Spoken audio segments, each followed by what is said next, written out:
Good evening class. आज हम class 12 का सेकेंड यूनिट स्टार्ट करेंगे जिसका नाम है पार्टनरशिप। राइट, 2 मिनट मैं पहले आपको रिवाइज करा दूं बेटा। Unit 1 NPO non profit organisation, जिसकी वेटेज 10 मार्क्स थी जो हम लोग कंप्लीट कर चुके हैं। आज हम लोग यूनिट 2 स्टार्ट करेंगे accounting for partnership. Board exam में इसकी वेटेज 35 मार्क्स की है। Accounting for partnership total 6 chapters में डिवाइडेड है बेटा। वो 6 चैप्टर्स हैं आपके पार्टनरशिप के। पहला है फंडामेंटल्स, सेकंड गुडविल। ये दोनों चैप्टर्स अलग अलग हैं जो कि बेस हैं बाकी की एक चैप्टर्स के लिए। Fundamentals of partnership, goodwill of partnership, change in profit sharing ratio, ये एक अलग चैप्टर है कि सपोज किसी बिजनेस के अंदर, किसी पार्टनरशिप फर्म के अंदर पार्टनर्स अपनी रेशियो चेंज करते हैं तो उनकी अकाउंटिंग कैसे की जाती है। एडमिशन ऑफ अ पार्टनर, अगर किसी पार्टनरशिप फर्म के अंदर कोई नया पार्टनर एडमिट होता है तो उसका अकाउंटिंग ट्रीटमेंट कैसे किया जाता है वो इस चैप्टर में डिस्कस करेंगे। Then retirement and death of a partner, suppose किसी एग्जिस्टिंग फर्म के अंदर अगर कोई पार्टनर रिटायर होता है या अचानक उसकी डेथ हो जाती है तो उसका अकाउंटिंग ट्रीटमेंट कैसे किया जाएगा। लास्ट है chapter 6 dissolution of a partnership firm. Dissolution का मतलब है विघटन। विघटन मतलब बंद होना। किसी फर्म को जब बंद किया जाता है तो उसका अकाउंटिंग ट्रीटमेंट कैसे किया जाएगा। तो एक पार्टनरशिप बिजनेस के अंदर अकाउंटिंग अलग अलग स्टेजेस पर कैसे की जाती है वो हम इस यूनिट के अंदर सीखेंगे। आज हम सबसे पहले स्टार्ट करते हैं हमारा फर्स्ट चैप्टर जो कि है fundamentals. Fundamentals of what? Partnership.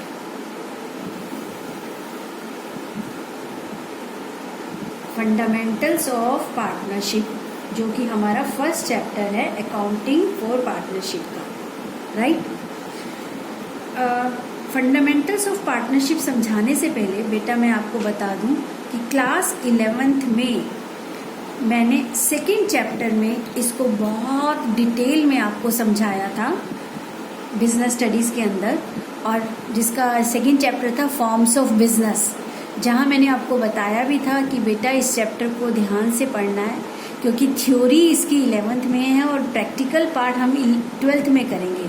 तो वही थ्योरी दोबारा से रिपीट होती है क्लास 12th के अंदर फंडामेंटल्स ऑफ पार्टनरशिप में। थ्योरी इसकी 11th में हमने डिटेल में करी थी। अब आता है कि सबसे पहले फंडामेंटल्स ऑफ पार्टनरशिप क्या है। इसको समझने से पहले हमें कुछ थ्योरी रिवाइज करनी पड़ेगी जो हमारी 11th से रिलेटेड है और कुछ नए पॉइंट्स भी हैं। सपोज कीजिए एक ABC पार्टनरशिप फर्म है, ठीक है, ABC पार्टनरशिप फर्म जिसके अंदर ABC 3 पार्टनर्स हैं, ठीक है।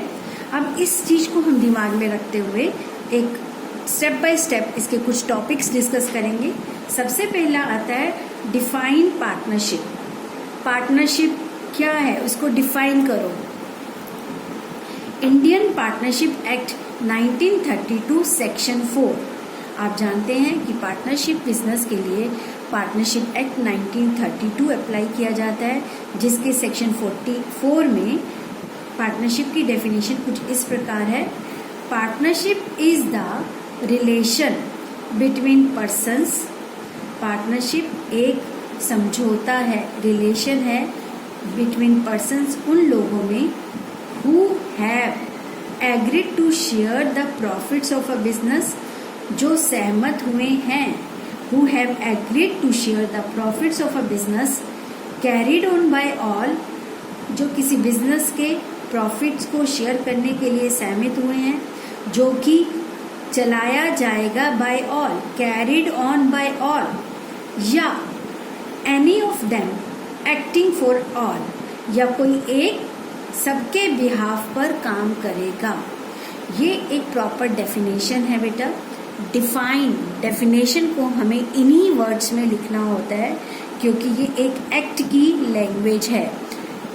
अगर आता है meaning of partnership then you can use your own language, but if in the question it is written define partnership तो आपको इसी फॉर्म में अपना आंसर देना होगा। ठीक है, क्लियर है? ये डेफिनेशन मैंने आपको 11th में भी कराई थी, समझाई थी। चलिए अगला टर्म आता है हमारा second term, partners, firm and firm name. Partners, जैसा कि इस पिक्चर में मैंने बताया था कि ये एक फर्म है ABC। ABC एक फर्म है। सपोज हम इस फर्म का नाम कुछ भी रख सकते हैं।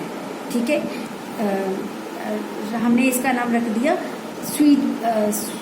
फर्म का नाम रख दिया राहुल ब्रदर्स, सिर्फ रख दिया ब्रदर्स। ठीक है, या पार्टनर्स करके कुछ ABC पार्टनर्स करके रख दिया। तो इस पूरी फर्म को हम पार्टनरशिप फर्म कहेंगे, ये कहलाएंगे पार्टनर्स। और जो इस पूरी पार्टनरशिप फर्म का नाम रख, ए तो व्यक्ति है, B व्यक्ति है, C व्यक्ति है, ये पार्टनर्स हैं।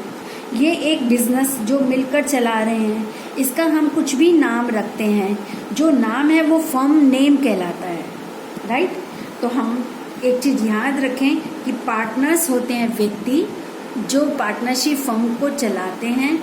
फर्म यानी कि बिजनेस, और उसकी एक आइडेंटिटी, पहचान जो होती है उस फर्म का नाम होती है। क्योंकि बहुत सारे देश के अंदर या कंट्री में, वर्ल्ड में लोग पार्टनरशिप में बिजनेस करते हैं, तो हर एक के साथ सिर्फ पार्टनर्स लिखा होगा तो कंफ्यूजन हो जाएगा कि इसके पार्टनर्स किसका बिजनेस है। तो हम उसकी एक अलग पहचान बनाने के लिए पार्टनरशिप बिजनेस को नाम देते हैं। जैसे कंपनीज हैं, उनके भी नाम होते हैं, जैसे रिलायंस है, टाटा है, सुजुकी है, ये सारे नाम है ना। ऐसे फर्म का भी नाम होता है, पार्टनरशिप फर्म का भी। क्लियर? सबसे पहले आपको पता होना चाहिए डिफाइन पार्टनरशिप, फिर partners, firm and firm name.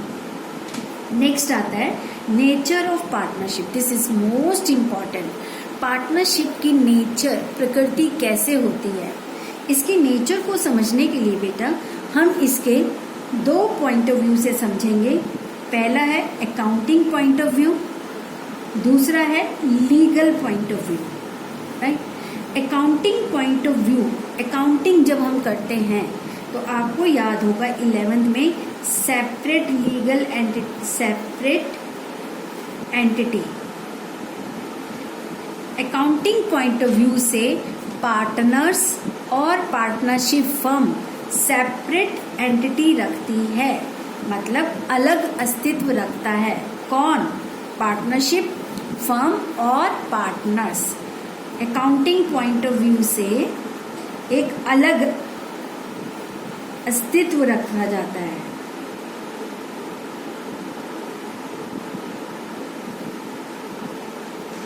ठीक है, किसके हिसाब से? Accounting point of view. यानी जब हम किसी बिजनेस फर्म में अकाउंटिंग करेंगे तो हम बिजनेस के हिसाब से अकाउंटिंग करेंगे, ना कि पार्टनर्स के हिसाब से। लेकिन कानून, from legal point of view, कानून की नजर में पार्टनर्स और फर्म, पार्टनर्स और फर्म जो है वो सेम है। कानून कहता है कि जो पार्टनर्स है और फर्म है वो सेम है। अगर फर्म गलत काम कोई करती है तो उसके लिए किसको पकड़ेंगे? पार्टनर्स को पकड़ेंगे। ठीक है, तो लीगल पॉइंट ऑफ व्यू से partners and firm are same, एक ही बात है। But accounting point of view से सेपरेट एंटिटी रखते हैं। कौन? Partners and firm. ठीक है बेटा, पार्टनर्स एंड फर्म। इस चीज का ध्यान रखना है क्योंकि ये चीज बहुत इंपॉर्टेंट है बेटा। अकाउंटिंग पॉइंट ऑफ व्यू से पार्टनर्स और पार्टनरशिप फर्म में क्या रिलेशन है, क्योंकि एग्जाम में 1 मार्क क्वेश्चन इस तरह से आते हैं। ठीक है, ये चीज हमने 11th में भी पढ़ी थी बेटा, अगर आपको याद होगा तो। चलिए एक बार मैं चाहूंगी कि आप स्क्रीनशॉट ले लीजिए इसका पूरे पिक का, ताकि आपको कॉपी में नोट्स बनाने में कोई दिक्कत नहीं आए।